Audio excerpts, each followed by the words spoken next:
Hey, what's up guys? Today we'll be drawing in Photoshop a Chihuahua dog character design. Please click on the info card now if you just wish to see the speed drawing video. But in this short tutorial, I'll be going over detailed step by step of how to create this Chihuahua dog character design from start to finish. Feel free to check out the video chapters in the description below to preview all the steps or to skip to the chapter that interests you the most. And if you already love the completed drawing you see here and would like to support my channel, please like and subscribe. Now, to briefly go over all the steps, we're going to begin by drawing a rough sketch. And then refine the drawing. And then we're going to color it. And finally, thicken the profile lines to complete the drawing. I'll be doing speed drawing throughout most of the video, so if you're drawing along, feel free to pause the video whenever you like to catch up with me. Now, before we start our design, let's take a look at some reference pictures of Chihuahua dogs and find out what features and characteristics we can use to help create our design.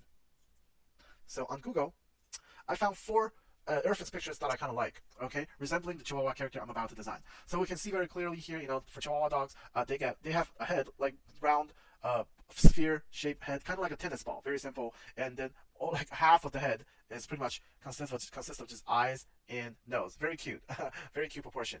Two big eyes, one little nose, and then very big ear, two big ears. Okay, and the ears, like honestly, they're so big. I'd say like it's together. These two shapes are almost bigger than the head. So and they're almost like bat ears. Okay, the body is very simple.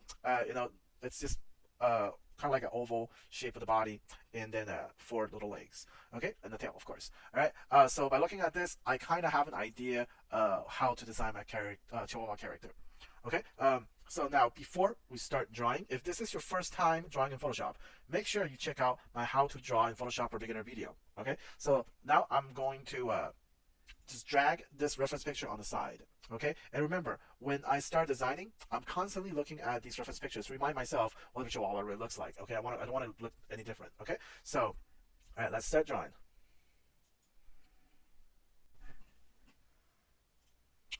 All right, so I turned on symmetry in Photoshop and I start kind of roughing out like the general shape that I like for my Chihuahua character. You see like a very big ear, like a bat ears, a big gigantic head, like huge eyes, nose, okay? And this is like my rough sketch, okay? So very important stage right here because it is the foundation of everything else that comes after. It defines the proportion, the general aesthetic of the character, okay? And I try to draw very loosely at this stage because I'm not focusing on trying to polish and define any details. That comes at the next step, okay? So at this form figure stage, I'm just trying to like define the general shape of my character and the proportion. So I kind of like it very much. So next, I'm going to start refining my drawings.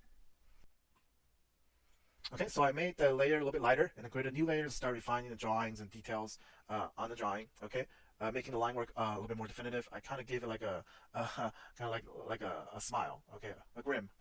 Make it look more funnier. Okay, so you're gonna see me start correcting like the anatomy to make sure they're accurate and still retain that exaggerated proportion that I like. And after I refine the drawings, I turned off the layer, okay, of the rough sketch. You're gonna see right here on the right, I have two layers. So the form figure layer is kind of like the rough sketch layer. I turn that off after I'm done with the refined drawing. Next, let's put in some midtone colors.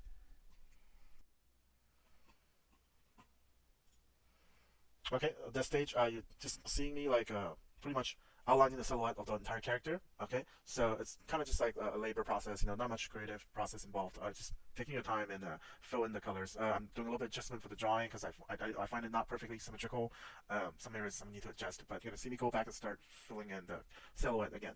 Okay, after all silhouette is filled in, I color it in. Okay, so we're gonna end up with something like this. So now we have like all black and like a flat silhouette. I'm gonna start dividing all the different midtones inside the silhouette. Okay. So you'll see me use my pencil tool and start, coloring in different areas. Okay, so now it's very simple, only three colors that's involved. If we take a look at our reference picture, this is kind of like a mixture of the colors that I see here. It's like very kind of lightish tone. I don't want it to go all white. So something like this is what I'm going for. No, big eyes, big nose. Okay, so if this is the first time you color in the midtones, you want to see like how I do it, make sure you check out my videos, how to color in midtones in Photoshop. Okay, check out that video and I'll explain to you exactly in detail like how I colored the midtones that I did here. All right, so with that being said, let's go to shadow.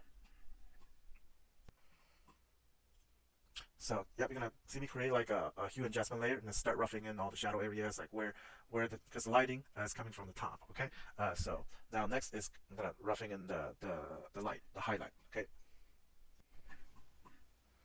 I'm gonna create a highlight layer and see me start coloring the highlights. Okay, so these are very rough. I'm using kind of like almost like a cell shading technique, like Japanese animation. I flat out all the highlights and shadows. Okay, that's why you see they're pretty much like color blocks. Okay, and since my lighting is coming from top down, all the bottom area is going to be darker. All right, so next I'm going to start refining my highlights and shadows. I'm going to begin with refining the shadow first. So remember, there are two types of shadow: form shadow and cast shadow. Form shadow is when shadow follows the form. That's when you're going to see me start softening up all these hard edges on the form shadow. And there's only one cast shadow specifically that I designed for this character in the shot for this character, which is the shadow underneath the neck. That's why you're going to see me leaving this shadow alone. I'm not going to soften this shadow right here, okay? Because it's a cast shadow directly from the head.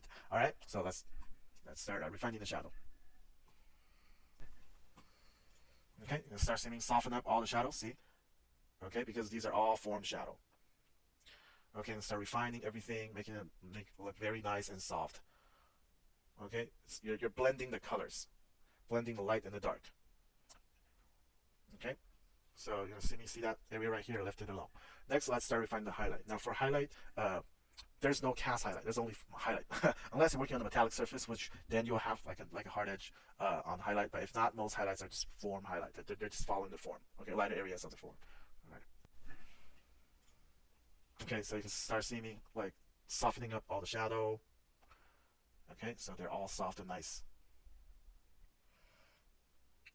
Okay, all right, so now we have highlight, midtone, and shadow. The whole character start popping out. Looks very dimensional, very nice, very rounded.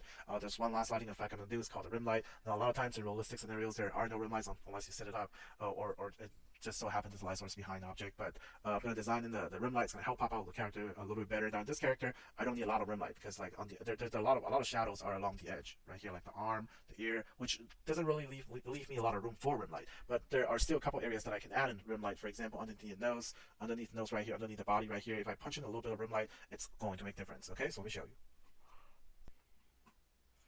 you. Okay, create a rim light layer. Start punching in the rim light here, rim light there.